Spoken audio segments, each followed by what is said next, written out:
Today we're looking at the Roman Colosseum.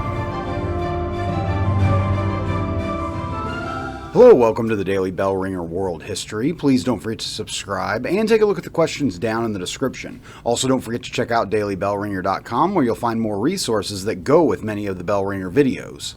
The Roman Colosseum, also known as the Flavian Amphitheater, is one of the most famous landmarks in the world. Built almost 2,000 years ago, it stands in the heart of Rome, Italy, and tells a story of ancient engineering, entertainment, and culture. The Colosseum today serves as a symbol of the Roman Empire's power and amazing engineering and construction skills. The construction of the Colosseum began in 72 AD during the reign of Emperor Vespasian, the founder of the Flavian dynasty. In 64 AD, a great fire swept through the city of Rome, which many believe was purposely set by the emperor at the time, Nero, to make way for him to build his palace. After Nero fell from power and the artificial lake built at his palace was filled in, construction of the arena began on that site. It was completed 8 years later in 80 AD by Vespasian's son, Emperor Titus, after his father Vespasian died in 79 AD. The amphitheater was built to celebrate the victories of the Roman Empire and to provide a grand arena for public entertainment. Much of the construction of the Colosseum was paid for from treasure captured by the Romans in their sacking of Jerusalem and the destruction of the Second Jewish Temple there. It is estimated that some 60,000 to 100,000 enslaved Jews were forced to work on the construction of the Colosseum. Built in an oval shape, the Colosseum, when completed, was 620 feet long, 520 feet wide, and nearly 160 feet tall.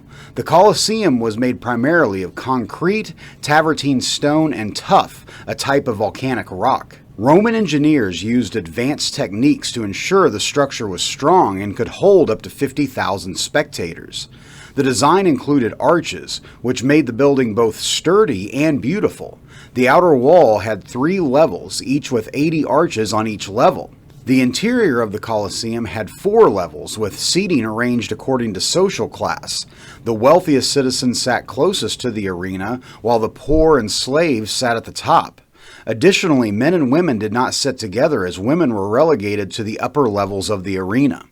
The Colosseum was built as a place for entertainment, showcasing the Roman Empire's wealth and power. The events in the Colosseum also served as a means for Roman rulers to distract the people from problems facing Rome. Bread and circuses became a popular term to describe how the entertainment at the arena captured the public's attention. The most famous events held at the Colosseum were gladiatorial games. Gladiators were usually slaves, prisoners of war, or criminals who fought each other or wild animals, many times to the death. These fights were bloody and brutal, but they were incredibly popular with the Roman people. Other popular events included animal hunts. During these events, exotic creatures like lions, tigers, and elephants brought from faraway lands were displayed and hunted in the arena. Also, executions of criminals and prisoners were a common spectacle, sometimes involving dramatic and cruel punishments. One of the most impressive events were the mock naval battles. The arena could be flooded with water to recreate sea battles, allowing ships to fight each other as crowds watched. However, these events were rare because they required complex engineering and were expensive to organize. Later, during the rule of Emperor Domitian, chambers and tunnels were built under the Colosseum's arena floor. Known as the hypogeum, these underground network of tunnels were a holding place for gladiators and animals before they entered the arena. There were at least 36 trap doors that could be opened and large hoists that could lift performers and set pieces into the arena. Over time, the Roman Empire began to weaken, and so did the Colosseum's role as a center of entertainment. By the 6th century, gladiator games were no longer held, and the arena was used for less exciting purposes such as housing, workshops, and even a church. Over the years, earthquakes weakened the structure, and during the Middle Ages, much of the Colosseum's stone was taken to build other structures in Rome, including churches and palaces.